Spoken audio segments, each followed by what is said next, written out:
왜 그럴까요? 수많은 젊은이들이 가정을 꾸리고 싶어 하면서도 정작 그게 불가능한 선택이라고 느끼는 이 현실. 오늘 우리는 바로 이 대한민국의 저출산 문제, 그 깊은 역설을 파헤쳐 보려 합니다. 이 문장 한번 보세요. 가정을 꾸리는 일이 희망보다 부담으로 먼저 다가온다. 이게 그냥 하는 말이 아니에요. 지금 수많은 젊은이들의 마음을 그대로 보여주는 정말 보편적인 정서죠. 희망이 아니라 부담이라니. 여기서부터 모든 이야기가 시작됩니다. 자, 그래서 이 복잡한 문제를 어떻게 풀어볼 거냐면요. 국내외 전문가 25분의 진단을 따라서 이렇게 5단계로 그 원인을 추적해 볼 겁니다. 불가능한 선택에서 시작해서 새로운 국가 목표까지 한번 쭉 같이 따라가 보시죠. 첫 번째, 불가능한 선택. 이게 도대체 무슨 의미일까요? 전문가들은요, 젊은 세대가 그냥 나 가족 갖기 싫어. 이게 아니라는 거예요. 오히려 그 반대죠. 가정을 꾸렸을 때 마주해야 할 그 현실이 너무나 두렵기 때문에 선택 자체를 못하고 있다는 겁니다. 그리고 그 두려움이 만들어낸 숫자가 바로 이겁니다. 0.72. 세계 최저 출산율. 다들 아시는 숫자죠. 근데 이게 그냥 통계 수치가 아니에요. 한 사회가 가정을 만들고 유지하는 그 기반 자체가 지금 막 흔들리고 있다는 아주 강력한 경고등 같은 겁니다. 자, 그럼 이제 전문가들의 핵심 진단으로 들어가 볼게요. 이분들이 공통적으로 하는 얘기가 있어요. 이건 하나만 콕 집어서 해결할 문제가 아니라는 거죠. 마치 젊은 세대 앞에 거대한 벽이, 그것도 하나가 아니라 5개나 되는 벽이 딱 가로막고 있는 형국이라는 겁니다. 그 첫 번째 벽은 바로 불안정한 고용 문제입니다. 이거 정말 안정적인 직장이 없으면 미래를 계획하는 것 자체가 사실상 불가능하잖아요. 한신원 전문가의 말이 딱 맞아요. 가족 형성은 결국 안정적인 고용에서 시작된다. 그러니까 제대로 된 일자리가 없으면 출발선 자체가 계속 뒤로 밀리는 거죠. 두 번째 벽은 주거 문제죠. 특히 수도권에 사는 분들은 정말 공감하실 텐데 이 엄청난 집값 부담이랑 지옥 같은 출퇴근 시간, 이것만으로도 사람이 그냥 지칩니다. 이 말을 한번 들어보세요. 젊은 부부가 주거비로 에너지를 다 써버리면 다른 어떤 지원을 얹어도 한계가 있다. 그러니까 이게 단순히 돈 문제만이 아니라는 거예요. 젊은 사람들의 시간과 에너지를 그냥 다 빨아들이는 블랙홀 같은 거죠. 세 번째 벽은 여성들이 겪는 현실입니다. 아이를 낳고 키우는 부담이 너무나 한쪽에 쏠려 있고 그러다 보면 결국 경력이 끊기는 경우가 너무나 많죠.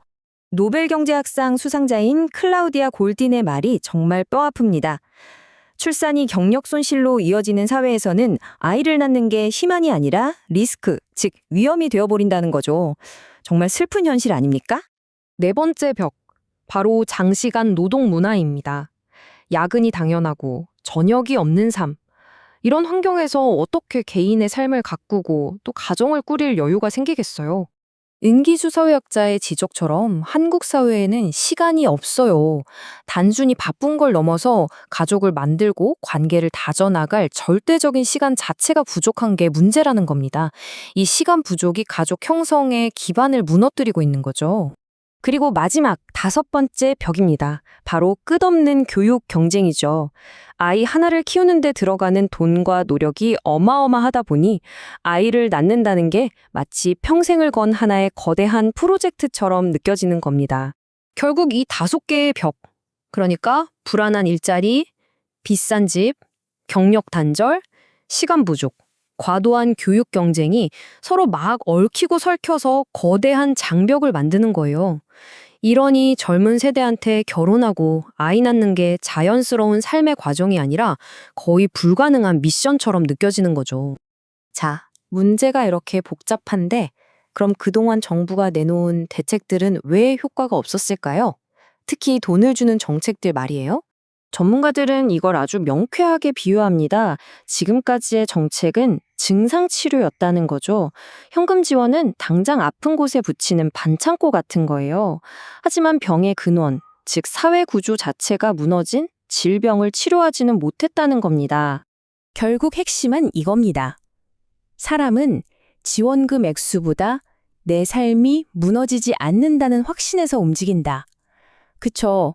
돈 몇 푼 쥐어주는 것보다 내가 아이를 낳아도 내 삶이, 우리 가족의 삶이 괜찮을 거라는 믿음, 그게 훨씬 중요한 겁니다.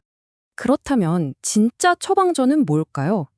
전문가들은 이제 증상이 아니라 병의 뿌리를 치료해야 한다고 말합니다. 훨씬 더 근본적인 접근이 필요하다는 거죠.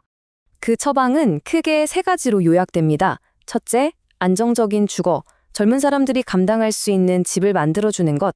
둘째, 진짜 워라밸, 눈치 안 보고 육아휴직 쓰고 가족과 저녁을 보낼 수 있게 하는 것. 그리고 셋째, 돌봄의 사회화. 육아를 부모에게만 맡기는 게 아니라 사회 전체가 함께 책임지는 시스템을 만드는 겁니다.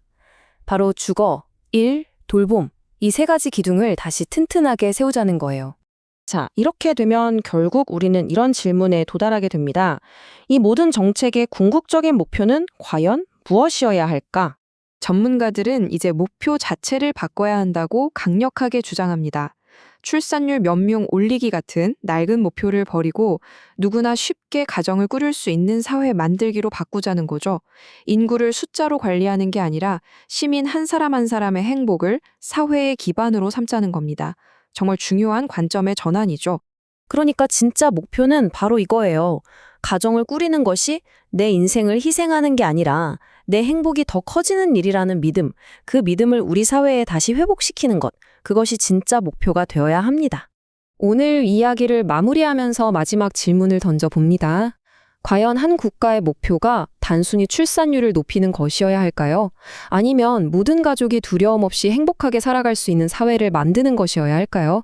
어쩌면 진짜 해답은 더 많은 사람을 만드는 데 있는 게 아니라 지금 여기 있는 우리를 위해 더 좋은 사회를 만드는 데 있는지도 모릅니다.